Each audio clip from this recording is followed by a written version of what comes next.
Hello दोस्तों, जय हिंद। आपके अपनी YouTube channel Ajay GS classes में आपका स्वागत है। आज हम लोग हिंदी का एक नया सेशन लेकर आए हैं जिसमें हम लोग पढ़ेंगे कि वर्णमाला क्या है।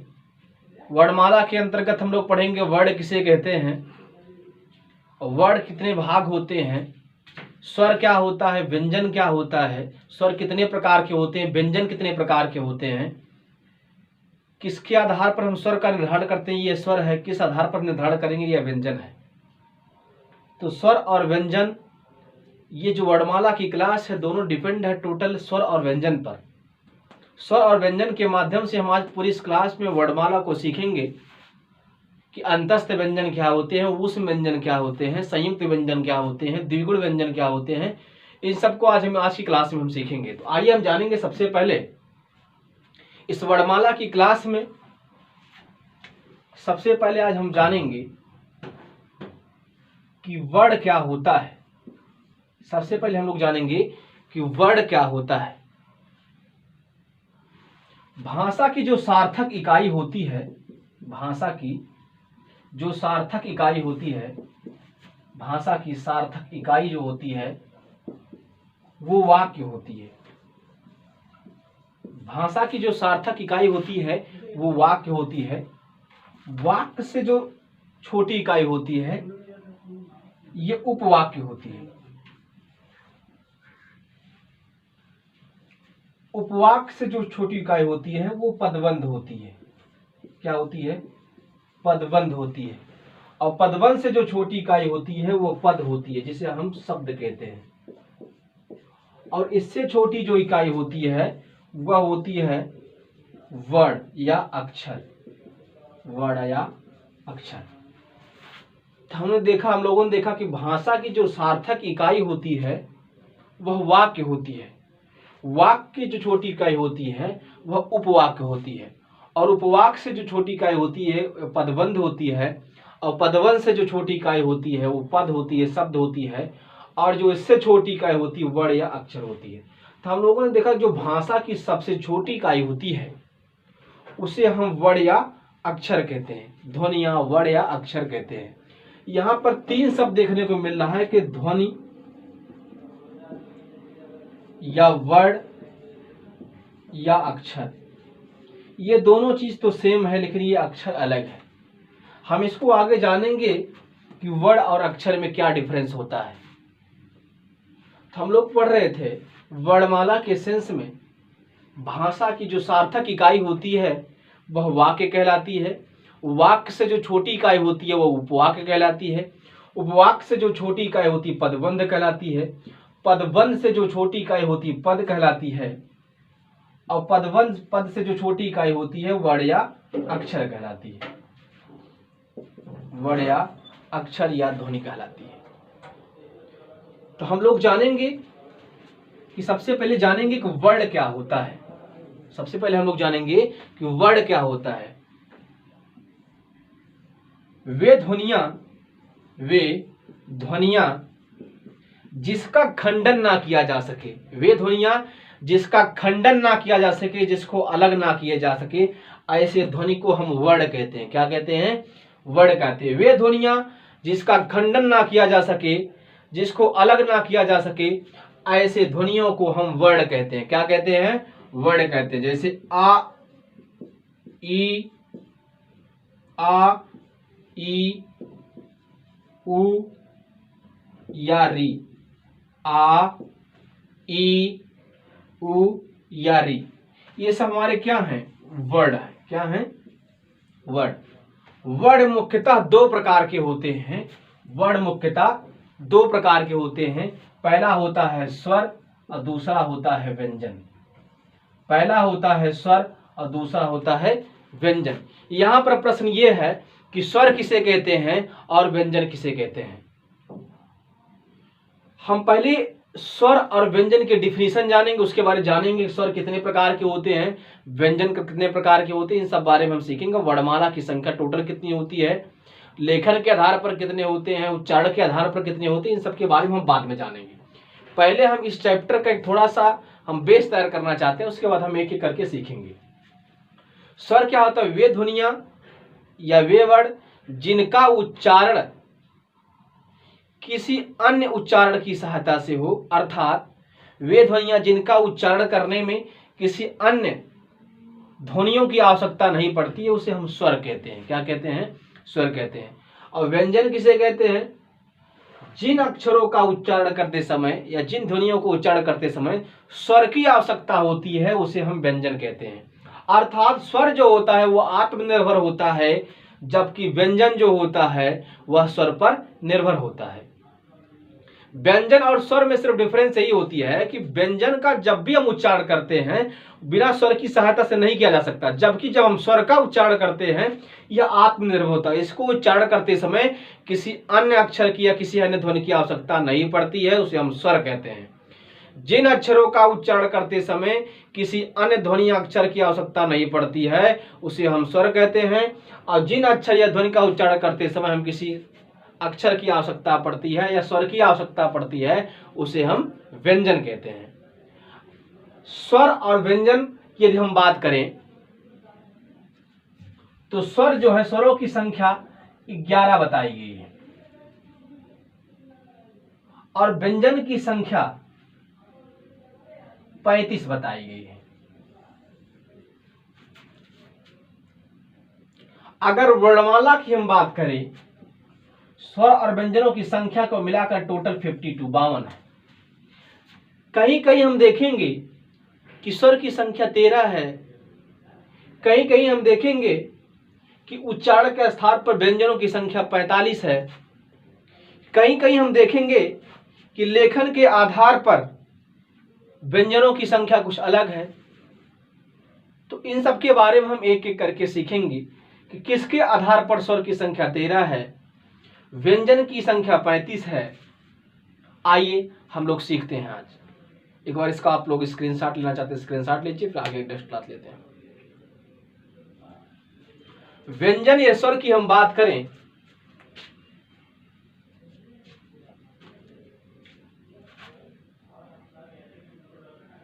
स्क्रीनशॉट लीजिए, स्क्रीनशॉट, इसके बाद हम आगे बढ़ते हैं।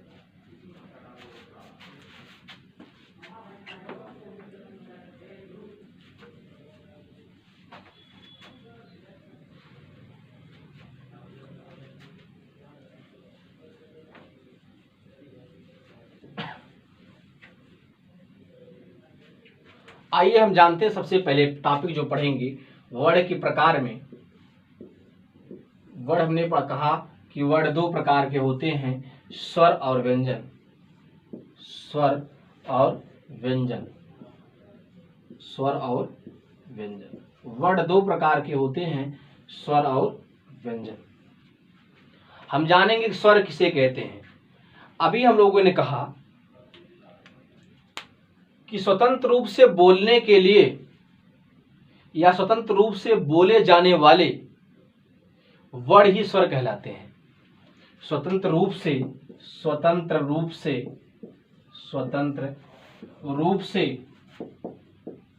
बोले जाने वाले वर्ण, स्वतंत्र रूप से बोले जाने वाले वर्ण ही स्वर कहलाते हैं। स्वर की संख्या अगर हम जानें तो स्वर की संख्या 11 है। स्वरों की संख्या कितनी है? 11 है। कौन कौन से हैं देखते हैं हम। आ, छोटा, बड़ा, छोटी, बड़ी, छोटा ऊ, बड़ा ऊ, री, ए, आई, ओ, आओ। 1 2 3 4 5 6 7 8 9 10 11। हम लोगों ने देखा यहाँ पर जो स्वर की संख्या बताई गई, हम लोगों ने कहा कि यह स्वरों की संख्या टोटल कितनी है? 11 है। लेकिन वैसे स्वरों की संख्या 13 होती है, जिसमें से हम लोग जानते हैं कि एक अंग और एक आहा आता है। अंग और आहा, अगर इन दोनों हम अयोगवाह को मिला देते हैं तो स्वरों की संख्या टोटल कितनी हो जाती है? 13 हो जाती है। वैसे स्वरों की संख्या 11 है, लेकिन अयोगवाह को मिला देने पर स्वरों की संख्या कितनी हो जाती है? 13। छोटा आ, बड़ा आ, छोटी, बड़ी, छोटा ऊ, बड़ा ऊ, री, ए, आए, ओ, आओ को मिलाकर देखिए स्वरों की संख्या 11 अगर हम इसमें अयोगवाह को जोड़ देते हैं तो स्वरों की संख्या टोटल कितनी हो जाती है? 13 हो जाती है। आ, अंग और आहा को हम अयोगवाह स्वर कहते हैं या अयोगवाह व्यंजन कहते हैं। क्वेश्चन पूछा जाएगा अयोगवाह, इनमें से अयोगवाह कौन से हैं? तो 4 ऑप्शन दिया रहेगा, आप इसको दो देख लीजिए। अंग और आहा दो ऐसे हैं, दो ऐसे वर्ड हैं जो क्या माने जाते हैं? अयोगवाह माने जाते हैं। क्लियर? अब हम जानेंगे स्वर कितने प्रकार से होते हैं, या मात्रा के आधार पर स्वरों की संख्या कितनी होती है, या जीभ के आधार पर स्वरों की संख्या कितनी होती है, या ओठ के आधार पर स्वरों की संख्या कितनी होती है, हवा या नाक के मुंह के आधार पर स्वरों की संख्या कितनी होती है। इन सब के बारे में हम आज जानेंगे। हम लोगों ने कहा कि स्वतंत्र रूप से बोले जाने वाले वर्ड को ही स्वर कहते हैं। स्वरों की संख्या 11 है। छोटा आ, बड़ा, छोटी, बड़ी, छोटा उ, बड़ा उ, री, ए, आए, ओ, औ। अगर हम अयोगवा, अंग और आहा को मिला दे तो स्वरों की संख्या टोटल कितनी हो जाती है? 13 हो जाती है। तो हम जानेंगे स्वर के प्रकार या स्वर का वर्गीकरण। इसका एक बार स्क्रीनशॉट लीजिए, उसके बाद हम आपको बताते हैं। यदि हम स्वरों की प्रकार की चर्चा करें या स्वरों का यदि हम वर्गीकरण करें, हम पहले जानेंगे स्वरों का वर्गीकरण करेंगे। हम स्वरों का वर्गीकरण, क्लासिफिकेशन ऑफ वॉवेल्स। यदि हम स्वरों का वर्गीकरण करें, इसके आधार पर हम जाने तो सबसे पहले जानेंगे कि मात्रा के आधार पर स्वर कितने प्रकार के होते हैं।